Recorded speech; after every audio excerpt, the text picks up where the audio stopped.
Joan Quinn Profiles. As an editor for Andy Warhol's Interview, the Los Angeles Herald-Examiner, LA Style, and Detour magazines, Joan covered the social set, the Hollywood hotshots, the international art scene, the mysteries of food, the excitement of travel, and the fabulous world of fashion. Joan continues to find creative people on the cutting edge who make things happen. Here's Joan Quinn. Hi, I'm Joan Quinn, and welcome to the Joan Quinn Profiles. Waiting to be profiled are two sensational actresses, on and off Broadway's Rita McKenzie and Mission Impossible's Barbara Bain. Actress, singer Rita McKenzie was born and raised in Woodridge, New Jersey, close to New York City, she says, where she graduated from Immaculate Conception High School. She's here today to talk about her role as the bold, brassy Ethel Merman in Ethel Merman's Broadway. Rita's played the role in Carnegie Hall, the Pasadena Playhouse, Harrah's Casino Hotel in Atlantic City, and to standing room only audiences throughout Japan. Did you sing in Japanese? No, I had an interpreter with me at all times, but on the stage, the first time I went, they were all the words were behind me, and the second time they had earphones. I did 2 tours of Japan. Oh, they did? So they translated? Yes, they had it all translated. Because I was going to say, how did your audience know what was going on? Yeah, they did know, but you know what was interesting? Ethel Merman talked in sort of a New York vernacular, and so some of the way they translated it wasn't always exactly, so they didn't always get the jokes. But Japanese audiences sit with their hands folded like this. They don't respond at all till the end of the first act. And then was that upsetting to you? Because, you're like part of the audience. I know. I was told that they were going to do that, but then I found ways of making faces and gestures that made them laugh. And so I got them. Oh, yes, I got them going. I wasn't going to let that happen. Exactly. They were so cute. They were great. So did they know about Ethel Merman? Well, the young people did. The 18-year-old kids brought their grandparents to see it because the grandparents were mostly seeing kabuki. So it was all young people, probably 16 and maybe 16 to 25. So I was pretty hot at that point. I mean, in this country, it's not 16 to 25-year-olds that come to see Ethel Merman's Broadway. She's an older audience. Because we know who she is. Exactly. We know who she is. But they love the 50s in Japan. But I thought the one interesting thing that you did was one of the Jerry Lewis telethons, yes. And that has a big audience. Oh yeah, so they can see you and then understand what it is, and then go and then they go to the show. Exactly, yeah. That's perfect, and that's what happened in Detroit because I literally did the first Jerry Lewis telethon the week before I started my three-month run in Detroit. So people came out, and it was all kinds of people came. Yeah. You were 3 months in Detroit at the Gem Theater. What do you do? Where do you stay? Well, how do you live? I know, it was so much fun. Actually, I loved it. I rented a house in Grosse Pointe, Michigan, which is about 10 miles away. And I became part of the Grosse Pointe community. And so then I would go down to the Gem Theater, which is a Nederlander theater down in Detroit. And we would just drive down every night. Downtown. We would drive down, drive back. It was just as though I was at home. I brought my dog with me. I had my writer, director, and very close best friend with me. And then my husband would come in and out. So it was just wonderful. Well, yes. What else do you take with you? Well, definitely I take my dog. I take my little teddy bear. His name is Teddy Bear. He's a little Maltese. Yeah. And he's very quiet.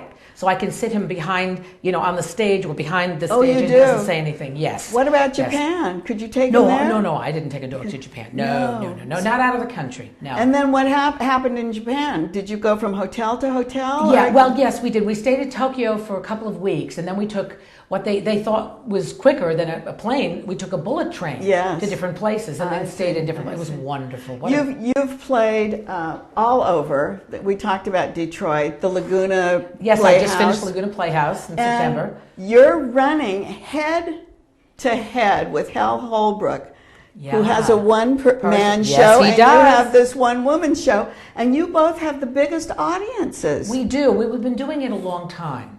Al Holbrook's been doing it longer than I have, but I'm the only one-person musical that has lasted. We've been doing it for 21 years. Oh, is that right? Yes. So do you feel Yes. like you're Ethel Merman? Oh yes, I do. Sure. And I mean, the run that we're doing now in LA, we wrote two new sections for it. So we're always rewriting it. It's not that it isn't perfect the way it is, but you need stimulation when you've been doing this so But long. 21 years, but you've done other things in between. Yes. You've done TV roles. Yes, you were I on have. Frasier. I was. And what'd you do? Caroline on the City. I played Mrs. Littlejohn.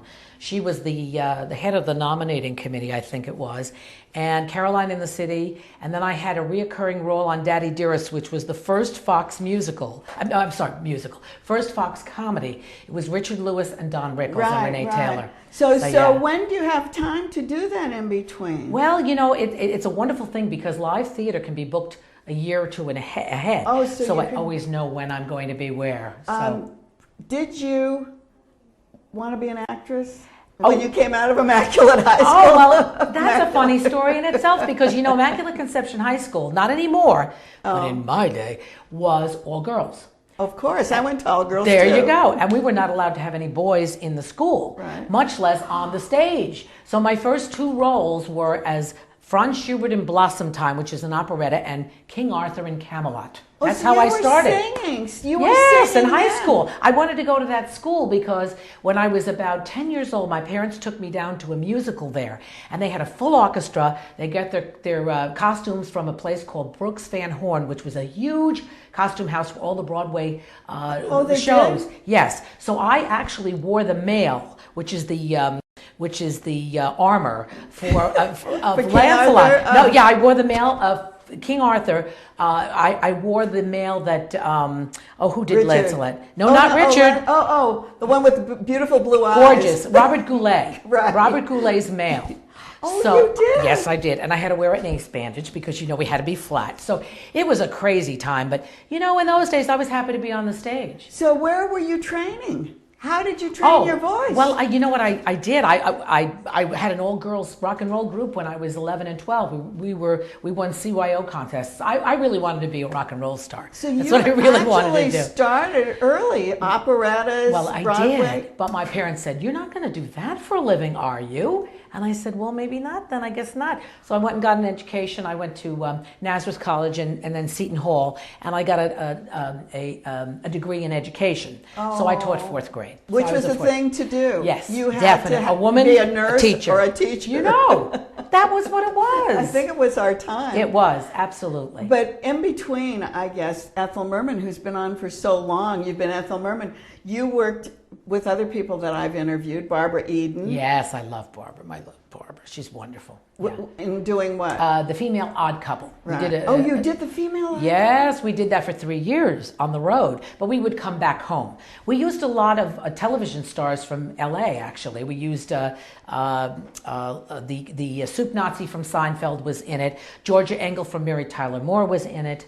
Of course, Barbara, and we had two other sitcom stars and me. And you also, Mariette Hartley's been on the show. Yeah, I did 42nd Street with Mariette. I love Mariette Hartley. And Oh my God. The very first people that I interviewed was Sam Harris. Oh, and Sam Harris wrote a wonderful show that I was in. It was called, oh my goodness, I'm losing my mind right now.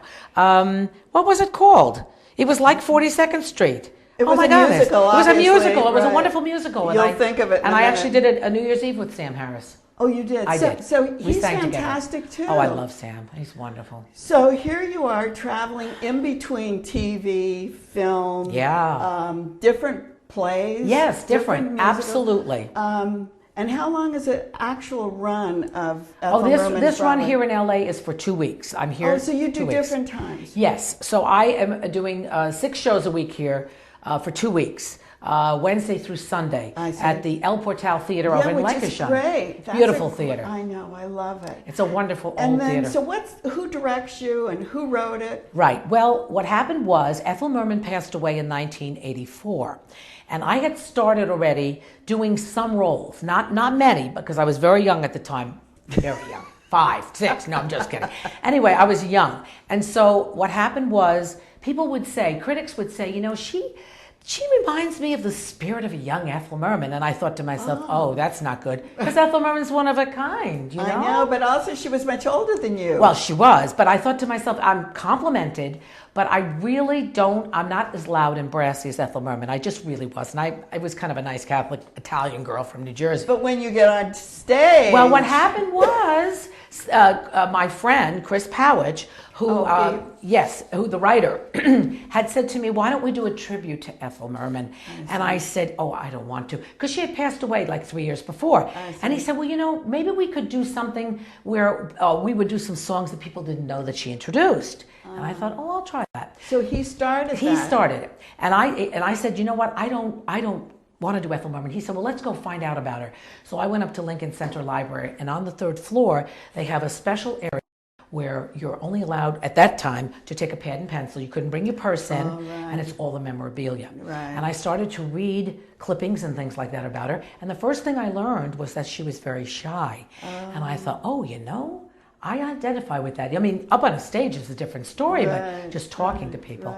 And then they said she was a good daughter to her parents and a wonderful mother. And I thought, oh, I have 2 little children.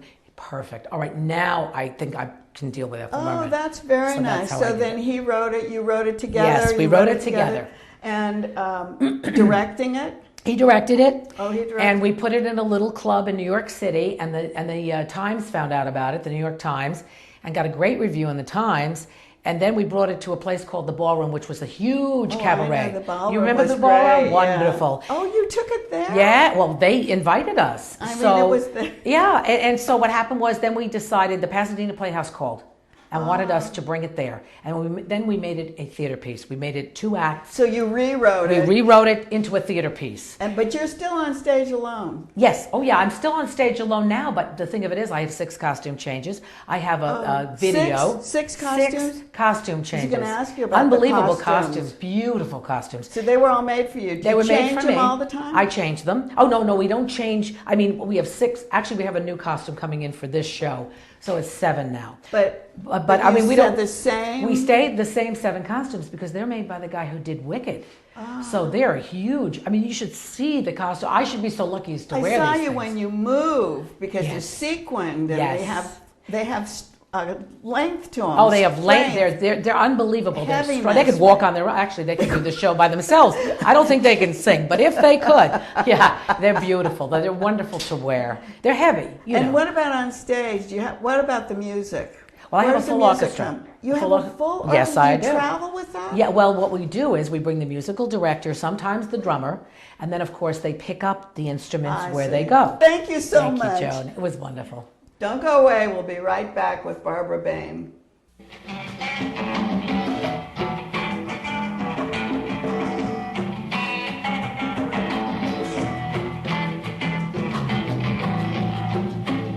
The fabulous actress Barbara Bain, who's a longtime friend of mine, was born and raised in Chicago. She earned a bachelor degree in sociology at the University of Illinois. And even though she enjoys a long and varied career in TV, we remember her as Cinnamon Carter in Mission Impossible, a role that she played from 1966 to 1969. She won 3 consecutive Emmys for Best Dramatic Actress in 67, 68, and 69. And in 68 was nominated for a Golden Globe for acting. And Barbara, welcome. So happy to have you. Thank you. Thank you very much. And when you left Chicago with a degree in sociology for New York, what were you going to do with that? Well, what I was going to do was save the world. Oh, you were? I had that in mind, and then I kind of noticed it was that moment in time when you're a certain kind of young and you think you can do such a thing. And then I noticed it was a little bit bigger job than I had raised my hand for. More importantly, for me at the moment, I had started dancing at the University of Illinois. Oh, you started in college? Yes, and I found my soul. I was so happy. I was all to get out of PE, by the way. You had never danced, and never and been I was young at school because I had gotten out of high school in 3 years, so I was not quite in college age, but there I was. So no show business in your family? Not a dot. So I got on a plane, went to New York to study with Martha Graham. Did you have to audition for Martha? You know, I don't remember I don't think so. I was a kind of smart-ass girl, and I'm now a smart-ass woman, so go figure. I had read all about her, and I was sure that I wasn't going to be overwhelmed by this magnificent, unusual, extraordinary person. That was what I decided. You had so much confidence. I thought, not in myself, but that I was able not to get totally overwhelmed by somebody else. And I walked into that studio, and she walked by, and I fell on the ground. So much. She was so incredible in persona. There was something about, she was tiny. She short. She walked by, and I was just totally overcome and just about hit the ground. And that was so much for being prepared. You can imagine if one isn't. So it was, of course, an extraordinary experience, and I wish it on any artist to have the experience of working with a master. That's what our the United States doesn't really treasure. In Japan, they treasure their masters. That's true. And it's so important because I was going to ask you, did she actually teach your class? Yes. She So taught the you beginning classes. Other people taught them, magnificent dancers. And Thomas Shippers was a young man at the time. The conductor? Yes, who died young, but he was the piano boy.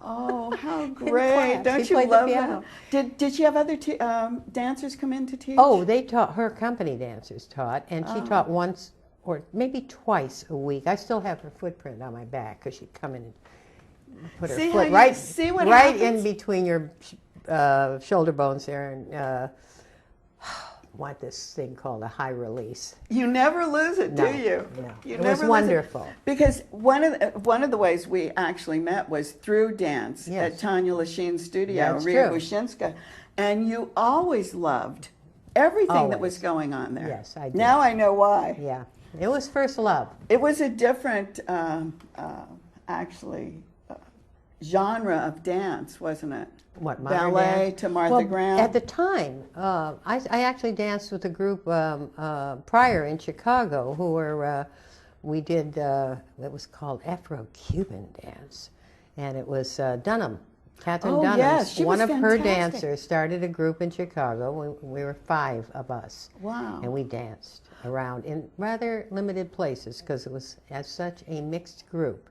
And that wasn't so exciting yet in the city of Chicago. When I went to ballet class at the time, they all said, "Oh, dear me, you're so tall. Whatever are we going to do with?" They wouldn't let me in the class in Chicago. It was a very provincial city at the time. And I would look out, I couldn't and go it's in. so culturally ahead now. Later on, of course, I took ballet classes just for the strength. But at the time, they said, "Oh, no, by the time we get you on point shoes, and all the boys are so small. Go away, my darling." Oh, they were that kind of thing. But your daughter, Juliet, She then, She many danced years, beautifully. she's a gorgeous dancer. tall, thin. Gorgeous dancer. Yeah. A lot of years later, when I started acting, I had not gone back to dance classes at all for a long, long time. And Annie Reiner, actually, Carl's daughter, yeah. one of his kids, Oh, yes, who we're very she's a close writer, with. Yes. producer. She mentioned this class at Roland Dupre, and they said it was a jazz class. I said, "Oh, we were such snobs in the morning." And I thought, well, okay, I'll go try it. And I loved it, just to move. So given that, Juliet came along with me once or twice. She said, "Could I do that?" I said, "Well, sure." Oh, that's how she got interested. So she started dancing, and she was just glorious. So In other she words, had that in her genes, but she also had the acting from she her certainly father did. and her mother. Yeah, Her father. I guess so. Though I don't know about any of that, because indeed it didn't come to me from that, so I don't know where it came from. No, but, well, I don't know. actually, why did you start acting? Did you meet Martin first? You Oh, were no. married to Martin Landau. No, yes. Who was no, the, we met in an acting class in New York. Oh, you but, did? But no, I had what had happened was really kind of sad. The dance field at the time, as it does, has these kind of ups and downs, and we were pretty much dancing for each other. There wasn't much audience that had dipped in that time, and we were it's dancing at the YMHA, and who was out front were more dancers. more dancers? Yeah. So it was kind of, there was a sadness to it. And at a certain point, I was getting really unhappy doing it. And I thought, wait a minute. I started this because I loved it. I don't want to hate it. Right. And a friend of mine at the time said, come to this acting class. I said, oh, please, I'm not an actress. I don't know anything about it. Oh. And indeed, I didn't. Wow. And I had a hard time with it. It wasn't native to me. I was, believe it or not, a shy kid who sat in the corner and read. Talk out loud. Ooh, okay. Now, I had read a lot of the literature, so that wasn't alien to me. But the experience was. To actually have someone tell Oh, you that Lord. you had to be someone else. All of it. Every All of aspect of it. it. So I started. I was in a class for about 1.5 years before I ever went out to audition for anything. Because I really had to learn. So there I was a couldn't lot do of it. time And getting that- up to your career. Absolutely. And Right. that time was well spent, in my estimation. Because when I Building. did go out, Lee Strasberg then was my teacher. Oh, right. You took And I had this other master teacher then, Lee. another exactly. Exactly. And so about 1.5 years later, I went out for my first audition. And in the same week, I got the national tour of a Broadway play, a television show, and one other thing. It all happened in the same week. I went from one thing to the next. Can you sing? No. Oh, but it was an acting. It wasn't a musical. Can't sing. It was an acting. You can dance and you can act. Yes. So, but you met Landau Martin in the class? in an acting class. He was the best actor. We were all, he would get up and sort of demonstrate for us dummies and the rest of the class. Oh, and acting? Yeah, because he was an extraordinary young actor and had much more experience than the rest of us. This was the sort of acting one, a bunch of us at the time. And he was a member of the studio by that time. And I see. so it was all around that whole excitement, and we were all, again, coming from a dance background, you know that you have to work. And you're not afraid of it. And you're not afraid In fact, to I put it. like it. What of those 3 things did you take? The TV, the... I did them all. Oh, you did them all? I worked it all. Yes, I did them all. How'd you do that? I don't know. They worked it out where I didn't have to be at rehearsal for the play. I'm telling you what the third one was. I know. It was a live, under 5 lines on a craft television theater, live television in the day. Yeah, kinescope. Under Was it 5. kinescope? Yes, it wasn't even, Yeah, right. Coaxial Right. cable was the next big You had to exciting act word. in front of, yeah. And I had a part in a television show that shot in Rockport, Massachusetts, and Larry Hagman Oh, right. and I were engaged. I was a lobster fisherman's daughter. In fact, we had to pull lobsters out of the Oh, water, my gosh. which I And didn't Larry's want. such a great old friend, too. This a dear. Yeah. I saw him recently in south of France. We were at the Monaco Film Festival. did it? Honored Yeah. us. There he was. Oh, the two The of big you? hat. Yeah, a bunch of us. No, there were more Oh, than that's but great. he and I and a number of others, we found each other. He had just done off-Broadway a wonderful role his role was very short, and he was stunning in this play called Career. But he was so lucky because he had a mother who Yes. was Mary Martin, Yes. who was a great actress Yes. and a legend, another master. Yes, no question. How that either helped or impeded him, I don't know, because it can be either. Right, you're right. But he was fabulous as a sort of baby sailor in this play. I still remember his performance. That's fantastic. And then we ended up, I was this lobster fisherman's daughter, and my daddy didn't like him. Oh, of course. So there was some, I forget what happened, if we ran off in the sunset or not, but it was sweet as can be. And then, so you knew each other from the beginning of your careers Yes, for all these years. That's all these years. fantastic. It was that moment in time, which is just incredible. A lot of such folk, we were all kind of looking after each other and cheering each other on. So it was a nice, very nice kind of crucible to find oneself in. Well, you continue to do work and yes. new work. Now you're Yes. working with Stacey Martino. Yes. What's the name of the play? Gift Gift of of Peace, yes. What are you doing, actually? Is Well, it a it's a radio stage or a reading. stage? It was a stage reading. We did it at UCLA, I guess when she first did it. It must maybe be up to 2 years ago. I have no sense of time, by the way. So in your introduction, you reminded me when things happened, because otherwise I don't exactly know. I have to ask one of my kids. That's what we do. Yeah. But I've never that's known. okay, they I've remember. never known. It's not recent. Anyway, but her it's play, new work. It's a work of hers that she's been, obviously passionate about. And the one we did at UCLA, Johnny Rubenstein directed it. This one we did last he week did. out in where was I? Pasadena. Yes, I was in Pasadena. And we did it for KPCC. Oh, yes, that's Yes, right. yes. That was fantastic. And it was the Human Rights Day. It was the New Moan building. Yes, The beautiful New Moan building. building for KPCC. Yes. Yes, I know. And Renee Rivera Rivera, yes. was in the reading. Yes. How many people?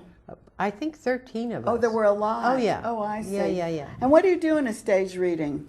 Well, you have one rehearsal and you get up and do it. You sit? Do you sit? No, we went to the microphones and addressed the audience and addressed each other. Oh, you as had well. an audience. We It had- wasn't just oh, on yeah. the air. No. There was an audience, and a lot of it was directly addressing the audience and the other people on the stage. And it's quite a story of ethnic mixture, right? It's different people from different backgrounds and how they found out that there was something called the Department of Peace. That since the beginning of our own history in this country, various people have gotten together from very, very different backgrounds and tried to have a Department of Peace.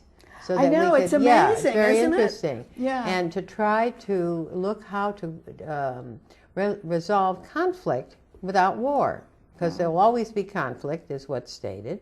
And okay, what can we do better than just killing each other? So that's the story That's the of the story. gift of peace. Yes, yes. And Renee Rivera is, did he direct it? No, Valentino Ferrera. Oh, directed. Ferrera, Yes, Valentino yeah, Ferrera, yeah, fantastic. Wonderful.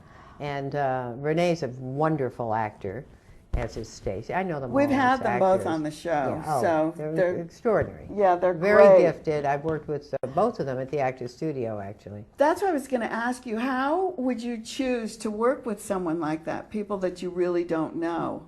Well, if I don't know them, and if I know them, I ask to see a script. I see. I mean, I just directed a play at the Blank Theater, for instance, their Monday night series, which are geared to hear new plays to potentially put them up in this season. And I had worked on a play at the Actors Studio for a couple of years ago with a wonderful writer. It takes place in the 18th century in England, and it's about Charles and Mary Lamb. Oh. Very interesting material, and the life that happened to them, which was really complicated. I was just, is there Yeah. a new biography out on them? Oh, I don't know if there's a biography. new- There's a play. There's that she something wrote. out on them that I Well, just incredible. was reading. Yeah. You know, she was the mother was killed, and she took the blame. Was sent into a madhouse because they didn't kill her. They saved her by putting her in a madhouse, which wasn't any saving. Oh, right. And actually, it turned out that the brother had actually killed her, the one she was protecting. The one that she was protecting, yeah. So, of course, later, the important thing about it in the long run, and besides just the whole treatment of people at the time, was that he became the essayist and poet, and the two of them wrote the children's Shakespeare, which is still in use in the schools. Oh, they do. And Yeah. where's the Blank Theater? On Santa Monica and Wilcox. They Oh. do some very good work there. So do you work there a lot I've directing? directed there. They have a Young Playwrights Festival every year where they take plays from all over the country and pick a number of them to do over 4 weekends. Oh, that's great. So I've actually appeared in them and directed, I think, that's 3 or great. 4 of them. So, you know, I keep cooking. Okay, we're with you. Okay. We thank you for being with us. Oh, well, all right.